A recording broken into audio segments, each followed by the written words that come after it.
One place where you can save a lot of cash is at the grocery store. Joining us with more is Matt Bell, the author of Money Strategies for Tough Times. Good morning. Good morning, Matt. Good morning, Dal and Larry. You have some great practical tips, but we want to start off with something in the news this morning. Just looking at the general economy, there's a report that says that companies are holding on to their money.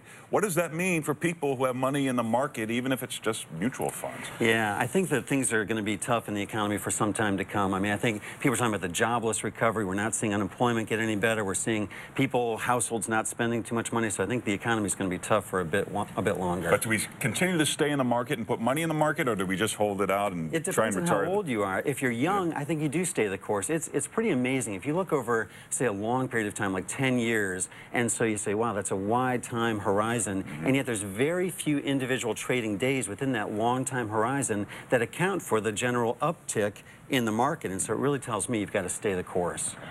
Well, let's talk about some of these very practical points and advice that you have in your new book. And what's interesting is you say that you can really save money if you shop around at the different grocery stores. That's right. It's called cherry picking, and I think that people always wonder, is it worth my time? You know, they see that the milk is on sale at this store. They see that bread is on sale at that store. Well, by the time you drive there, aren't you burning up the gas money? I mean, to me, it doesn't even make sense. And yet there was a very authoritative study out of the Wharton School of Business that said they actually looked at Chicago and wages in Chicago. So they looked at what is the value of our time per hour, and is it really worth our time? And they said yes, with two important caveats. Number one, if it's an item you're going to buy anyway, so it's something you need to buy anyway. And number two, if it's something you can stock up on. So you can't really stock up on fresh milk, but you can stock up on aluminum foil, you can stock up on some of those sorts of things. Well, we have some examples of those sorts of things. We saw one of them was Folgers coffee, the difference in price between... difference too. Yeah, and so if you look at what's on sale, it takes a little more time to be proactive about grocery shopping, but it's something we're spending money on all the time. So if you spend a little bit more time, you can really save over the long haul. All right, here's another example. Tony's Finer Foods Progresso soup, 88 cents. At Jewel, it's $1.79. Yeah, it sounds like a small difference, and yet those little things really add up over time.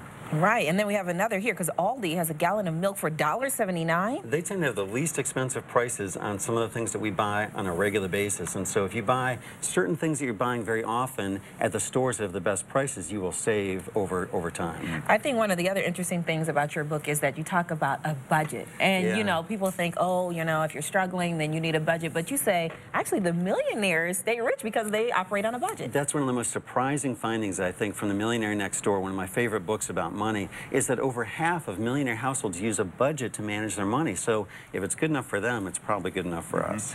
And the buying of cars, people in this country seem to buy a car every few years. Obviously not a great investment, but how well are the old cars standing up over time? Yeah, you know, the average car today has a reliable life of something like 12 years and over 145,000 miles, and yet the average trade-in is about 3 years and less than 55,000 miles. You know, we see the new cars with the temperature-controlled cup holders, and you feel like you just have to have that, right? And so you trade in that old clunker that actually has a lot of life left in it. All right, Matt Bell, thanks for joining us this morning. Money Strategies for Tough Times. We appreciate you joining us this morning. All right, thank you. And there's a website right there, moneypurposejoy.com. Is that right? That's right. That's right. And you'll be with us for a live web chat from 7 to 8. He can answer all your specific questions, so stick around with us. Matt will be in the newsroom.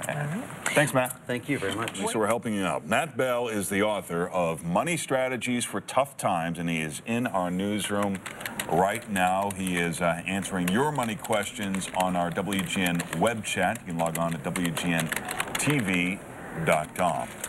More Republicans. So we're helping you out. Matt Bell is the author of Money Strategies for Tough Times.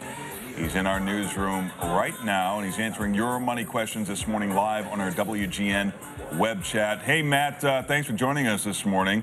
Sure, it's my pleasure. What's the most popular question you're getting right now? Yeah, I'm getting some great questions. One person was following up on something we talked about earlier about the best cars, you know, what cars really last the longest. And one of the great sites to go to is consumerreports.org. They are a very credible source of information about which cars are the most reliable. And then I like to steer people to Edmunds.com for ideas about all the costs of a car, because it's not just the purchase price, it's repairs and maintenance and fuel and insurance, and so that's a great site. They've got a tool called True Cost to Own where you can evaluate cars on that basis. Wow, that's a great tip. All right, Matt, thank you. My pleasure. And you can still communicate with Matt